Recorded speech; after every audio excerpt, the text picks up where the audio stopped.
That movie was actually not half bad. The plotline was kind of confusing. Hopefully season 2's a little bit better. Don't get me wrong, Highness. Once I understood the plotline, it was good. It is definitely a good adaptation from the book. I didn't cry at all. Was not. Was not. Was not. Oh my god, you are such a child. I wasn't crying, and that's final. Me grabbing your hand at that one scene was because you were crying, and I wanted some popcorn anyway. Okay, that scene was actually heartwarming, alright? The two main characters' relationships felt so genuine, and the way the relationship was established was way too sweet. So I got a little emotional over that.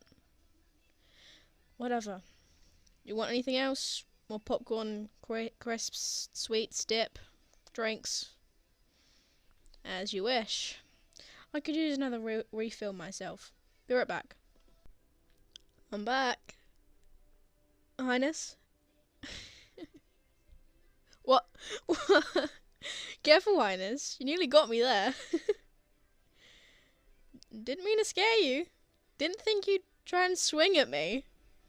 Oh, is someone a little bit cranky from having their nap disrupted? Well, you are spending the night here anyways, so if you want to retreat to the guest bedroom, you can do so. But FYI, even though I'm your friend, I'm not going to tuck you in. Well, we are on one of our last breaks of our last semester, so we finish our first year at college. My grades are hopefully enough to appease my parents so I can continue this course until next year. We can finally recharge and maybe have some fun. I don't know. I'm not sure actually. I usually lodge at home, read something, watch TV or play games. But all I've been doing the past few years is being bottled up in my room and trying to get my grades good enough. I'm not that fond of the idea of spending all my time at overstimulating parties anymore, or, hopping from bar to bar making sure my friends don't do something stupid while they're drunk off their asses. We've been kicked out of enough places already.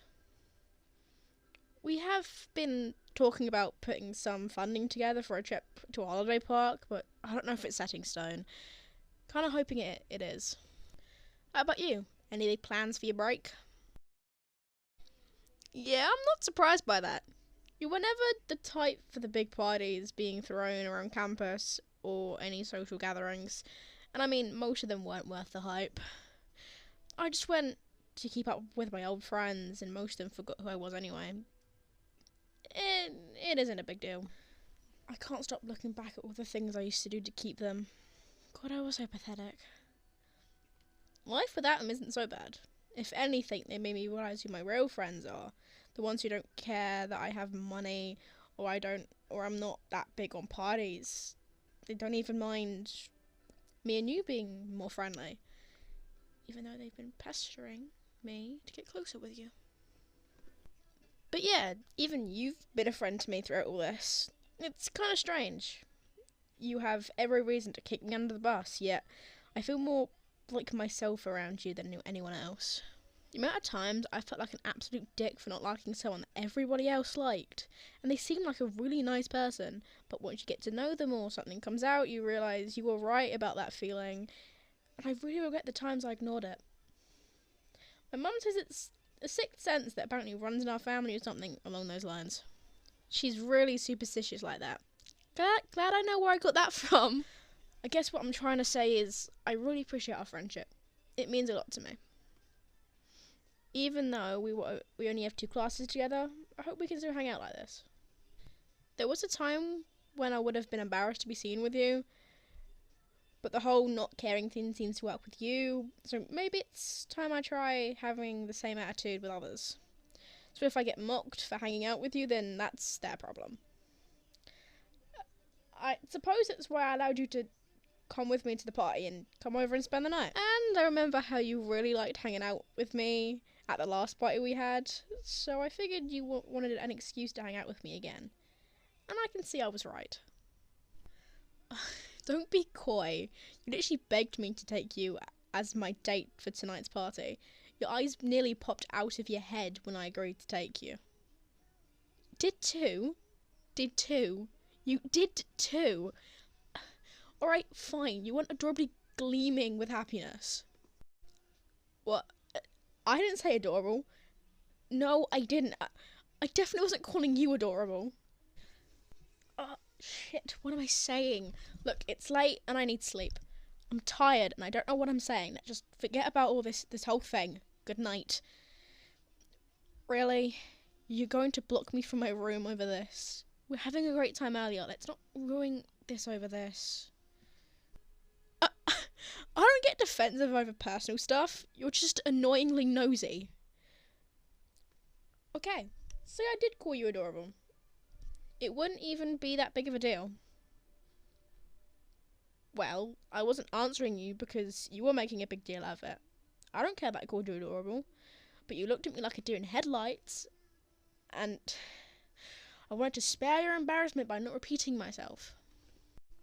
Okay, yes, I did call you adorable, but yet again, not a big deal. But by how smug yet flustered you're acting, plus you clearly keeping yourself awake to talk to me, it does make me question why you're so eager to pry into my feelings. Oh, so your highness, your refusal to meet my gaze doesn't match your contradicting statement at all. If I had flowers on hand, I'd be throwing them at your feet right now for your stellar performance, but since I don't, I'll compromise by not pulling your highness and minding my own business. Good night.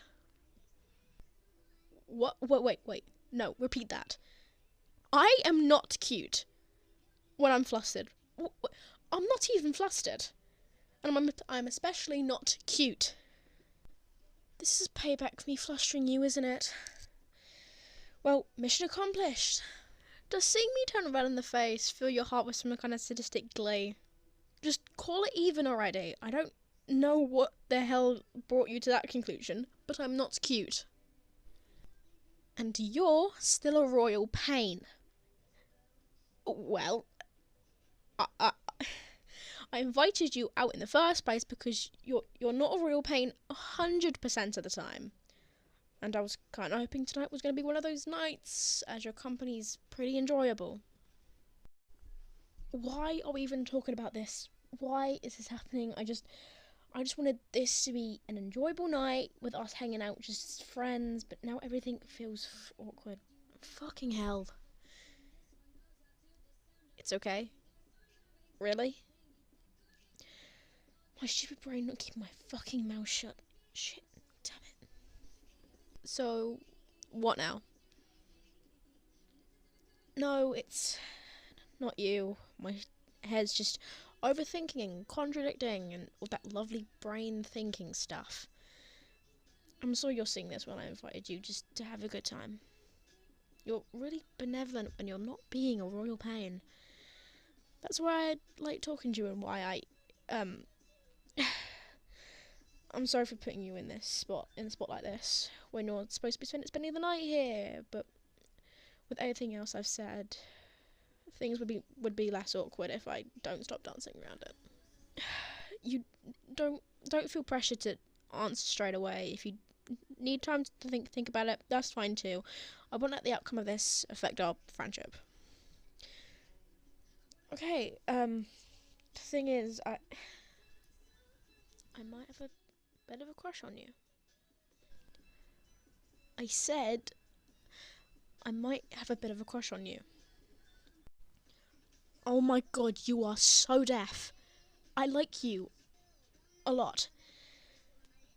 I've been feeling like this for the past few months. Maybe been a bit longer. I don't know.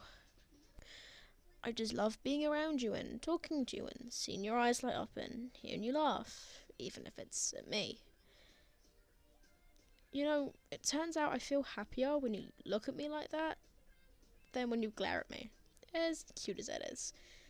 And everything else I love about you is, what I said earlier about our friendship. The peasant boy has fallen for his highness. It was obvious? What do you mean? Yeah, right. Earlier. But that's what makes this even more frustrating. I don't get this mood struck with people. I've always been able to keep my cool when it comes to feelings, but all that seems to melt away when it comes to you. All it took was us getting stuck together in a closet at a party to have you on my mind 24/7, and it drives me crazy. I've had unprompted moments where I just start thinking about you and couldn't stop, and get all panicky when talking to you or when I run into you in the hallways, and get giddy whenever you texted me. You understand me in a lot of ways, and you're not afraid to retaliate when I step out of line. You don't care about my family's money or my grades. With you, I can just be me. You know how insane it feels to wake up one day and the rest after that, realising you've fallen into the person you used to be unable to stand? Wait, hold on, you do? You've been falling for me this entire time? I mean, yeah, the kiss earlier makes sense now, but still. You really do feel the same way? I can't believe it. No, I mean, I believe you, I just can't believe it. But still, the idea you'd fall for me after everything? You truly are benevolent, Your Highness. So kind and generous, patient, and adorable. Yeah, shut up. But anyways, I want to be that for you too, you know? If you'd give me that chance. No, not including the adorable part. Even if I wanted to be, I can't because I'm not adorable. Moving on from that, so do you want to give this a shot? Or, I mean, we're both on break, so we can, I don't know, hang out here or yours, maybe you're in a shop, some parks, even see a musical together, maybe. And when the last semester starts, we could do a study get date or a breakfast date tomorrow. Sounds great. And, you know, you could have just told me to shut up instead of kissing me. What's so funny about that? You just kissed me and now you're laughing? Oh my god, fine. I guess if we're going to be together now, then you can call me adorable. Besides, anyone who will see us together will know you're definitely the cuter one. Yes, you are. Need proof? There it is, that adorable flustered face. Ow, hey! Come here. I'm sorry. I didn't mean for you to land on me, but in fairness, you did start it. Getting a little cozy, are we? No, holding you in my arms like this does feel nice. Guess there's no harm in staying like this for a while. Sorry for being so on the edge over this. It's just that I really don't want to screw this up like everything else. I know this is going to sound corny, but I've never felt like this towards anyone else before, and I want to do things right. I don't care if anyone scoffs at us dating. Every time I discarded my own interests for other people's approval, I ended up getting twice as screwed over. With them discarding me anyways, and then it being a little too late to take back. I won't risk losing you over them. Your loyalty means so much more than their approval. You're yawning a little bit there. You sure you don't need to rest? Too comfortable to move? You can rest your head on my chest if you want to, if you don't mind my racing heartbeat. I'm still convincing myself this is actually happening. I could hold you for hours right now. Sweet dreams, my sleeping highness. You're one of a kind. Don't let anyone else tell you differently. Don't ever feel like you have to hide that, at least at all, from me.